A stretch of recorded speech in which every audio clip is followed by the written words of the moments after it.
we are terrible. That normatively we have rule of law, constitutional mechanisms, separation of powers and independent judiciary, that means nothing when actually justice is not delivered. The murder of Rajiv Gandhi, forget ordinary mortals, it is an assassination of a former prime minister and the leader of India's biggest party then. It took 18 years. He was killed in 1991. The fellows finally went to jail in 2009. There are 36 million cases pending in courts.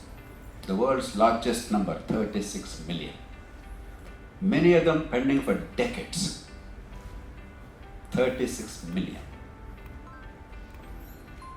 World over, as societies become more and more modern, with more and more commerce and trade and transactions, the civil cases typically outnumber the criminal cases by 2 to 1. India is the sole exception. The criminal cases outnumber civil cases by 2 to 1. Out of the 36 million cases, about 25 million are criminal cases. About 10-11 million are civil cases. What does it mean? What's the conclusion you draw from that? So the prosecution is weak in India. The prosecution is with the state and the state lacks there, not the justice system. Our judges have been good. They give enough time for the accused to prove his innocence, but the prosecution, the state takes a lot of time. So why are there so few civil cases? Because that's a dispute between two personal parties, and then the state is not involved, and the prosecution, the delay is not there. So the state Delay is there. I'm not talking about delays. Delay is terrible in both, but numbers. So people tend not to file cases with That is the issue. Criminal case, except some cases, they are registered generally.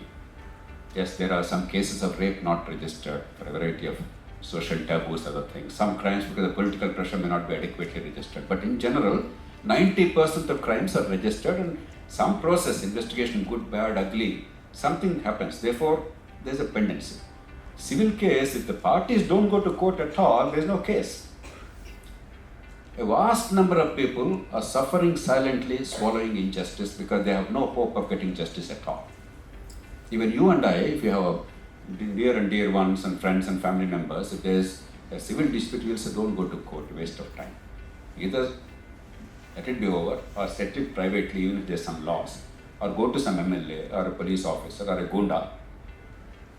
That's how gundas become powerful. The gundas that you and I see prominent are actually the undeclared judges of India. They're settling disputes and for a price. They're acquiring stature, they make money, they have formidable organization because they have to enforce their will. And that's why they're very powerful politically. So it's not an accident. Just as we talk about the missing girl children of India, you must have heard, at least earlier on. Today I think things are a little better. So abortions of a girl baby, a girl fetus, because of the preference for male children for God knows what reason in this country. Similarly, there's missing cases in the country. They're not even going to the formal justice system. People have despaired. They have no faith. They have no hope. It's a very, very sad sign, a very dangerous sign. That means society has no rule of law. It's only a normative rule of law on paper, but in reality, might is right. Whoever has more access politically, or police, or who has muscle, and who can access traditional levels of power, his or her will prevails at the cost of fairness and justice. So the rights of the poor are not enforced. By definition, the poor don't have the resources, the money or muscle or political access. And habitually, most of the time, their rights are ignored, neglected. And then you can't talk of welfare when you already killed them. You already destroyed their rights. Then say, all right, I give you something. You beat the fellow to a pulp and then give him some bomb as a temporary palliative. So it's a very serious issue. And then even in criminal cases, apart from the delays, even today, habitually, there is no conviction unless there is a confession. India has the lowest rate of conviction in the world. If there is no confession, the conviction rate is 10 to 11%, the lowest in the world. With confession, it is about 25 to 30%. Confessions in 90% cases are extracted from the poor people by third degree coercion. Because third degree is the default option in Indian crime investigation. Things are getting a little better in some respects, but they're not much better.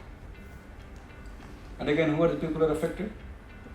You rarely see a rich man committing a crime actually convicted.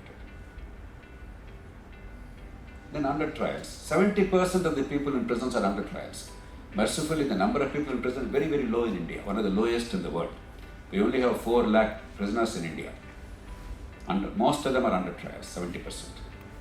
United States has about 1.5 to 2 million prisoners, largest number in the world, 2 million if you take the federal and state prisons and local prisons.